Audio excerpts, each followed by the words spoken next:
மரணித்தவர்களுக்காக உதவியா கொடுக்க அனுமதி இருக்கா? மரணித்தவர்களா?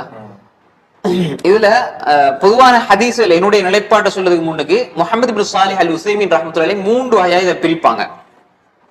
முஹம்மது இப்னு ஸாலிஹ் அல் உஸைமீன் ரஹ்மத்துல்லாஹி 3 வகையா பிரிப்பாங்க. மரணித்தவர்களுக்கு உதவியா கொடுக்கறதுல முதலாவது என்னன்னு சொன்னால், மரணித்தவர்களுக்கு இப்போ உதாரணமா நான் ஆடு மாடு அறுக்கும் பொழுது யா அல்லாஹ் அல்லாஹும்ம தகப்பல் மின் முஃபாரிஸ் வாலி முஃபாரிஸ் மினல் அஹ்யாஇ வல் அம்வாத், உயிரோடு இருக்கிறவங்க மரணித்தவங்க யா அல்லாஹ் முஃபாரிஸில் இருந்து அவருடைய குடும்பம், அவர்கள உயிரோடு இருப்பவர்கள், அதே மாதிரி மரணித்தவர்கள் சொல்லி பொதுவாக எந்த நியத்தை வச்சு அறுக்கிறது கூடும். அறுக்கும் பொழுது அவங்க சொல்றது பாட நான் அறுக்கிறேன், ரசூலுல்லாஹ் சொன்னாங்க அல்லாஹும்ம தகப்பல் மின் முஹம்மத் வ ஆலி முஹம்மத் வ மின் உம்மத்தி முஹம்மத் என்று சொன்ன மாதிரி. அப்ப இந்த நேரத்துல நம்ம சொல்லலாம் அல்லாஹும்ம தகப்பல் மின் பேரை சொல்லி வ ஆலி பேரை குடும்பத்தை சொல்லி மினல் அஹ்யாஇ வல் அம்வாத் அது மாதிரி சொல்லிக் கொள்ளலாம், தப்பு கிடையாது. அப்ப அந்த நன்மை கிடைக்கும். அப்ப சொல்லாட்டியும் அப்படி எண்ணத்தை வச்சாலும் அந்த நன்மை கிடைக்கும். இது மரணித்தவர்கள் இப்படி வருவாங்க. ரெண்டாவது, மரணிக்கிறதுக்கு முன்னாலே எனக்கு காசு இருக்குது, நான் சொல்றேன் நான் மரணிச்சா வருஷம் இதுல இருந்து உதவியா கொடுங்கன்னு வசியத் செஞ்சுட்டு போறேன், அல்லது குறிப்பிட்ட அளவு 2 வருஷத்துக்கு நீங்க உதவியா கொடுங்க இந்த காசை கொடுத்துட்டு போறாரு, இந்த வசியத்தை நிறைவேற்றணும். இதுலயும் அறிஞர்கள் மத்தியில கருத்து வேற்றுமை இல்லை. உதாரணமாக ஒருவருடைய தந்தை வஃபாத் ஆயிட்டார், அவர் வாப்பாக்காக வேண்டி வசியத்தை நிறைவேற்றார், அதுலயே நன்மை கிடைக்கும். மூன்றாவது கருத்து வேற்றுமைக்குரிய விஷயம்.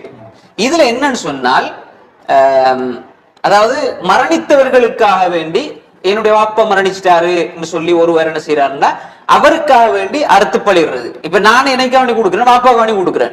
இப்ப இதுல சில அறிஞர்கள் இது சுன்னா தானே, இந்த சுன்னா இது அது சுன்னாண்டா சதகா, சதகாவுடைய நன்மை இது கிடைக்கும், இந்த சதகாவுடைய நன்மை இதுக்கு கிடைக்கும். ஏன்னா ரசூல் ஸல்லல்லாஹு அலைஹி வஸல்லம் அவங்களை தொட்டு ஹதீஸ் புகாரில வருது, சதகா மையத்துக்கு அதனுடைய நன்மை போகும் என்று புகாரில வருது.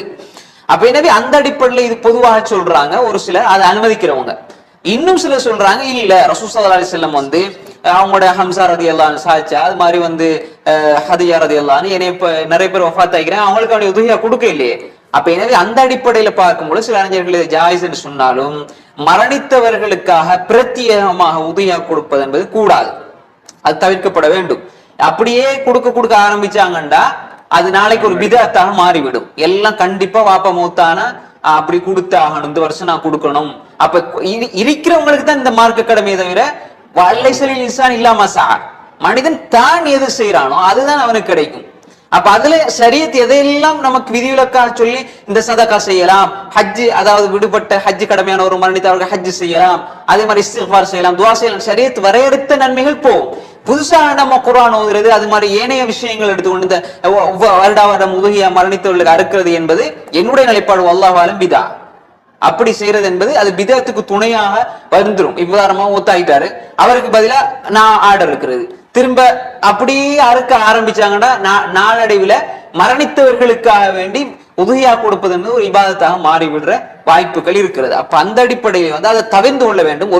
ஒரு சில அறிஞர்கள் சொல்றாங்க இது இஜ்திஹாதுக்குரிய மஸலா, ஒரு சில அறிஞர்கள் அப்படி சொன்னாலும் இது கூடும் என்று சொன்னாலும் ரசூல் ஸல்லல்லாஹு அலைஹி வஸல்லம் செய்யாம, சஹாபாக்கள் செய்யாம, தாபீன்கள் செய்யாம எப்படி நம்ம இதை கூடும் சொல்றது? அப்ப எனவே சதகா என்று சொல்லி பொதுவான சதகாவை செய்யலாம். இது உதவியா என்பது சதகா தெளிவாக சதகா என்று சொல்லி நம்ம வரையறுக்க இயலாது. ஏன்னா இது தனியாக சொல்லப்பட்ட ஒரு இபாதா. அந்த அடிப்படையிலே நாம் மரணித்தவர்களுக்காக பொதுவாக கொடுப்பது என்பது தவிர்த்து கொள்வதுதான் மிக பேணுதல். ஏனண்டா அப்படி நம்ம செய்யறது என்பது ரசூல் ஸல்லல்லாஹு அலைஹி வஸல்லம் வழிகாட்டுதல் இல்லாத ஒரு விஷயம். வல்லாஹு ஆலம். இஸ்லாமிய மார்க்கத்தை அல் குர்ஆன் சுன்னா அடிப்படையில் தெரிந்து கொள்ள இன்ஷா அல்லாஹ் ஹலால் டாக்ஸ் தமிழ் எனும் யூடியூப் சேனலை சப்ஸ்கிரைப் செய்து எம்மோடு இணைந்து கொள்ளுங்கள்.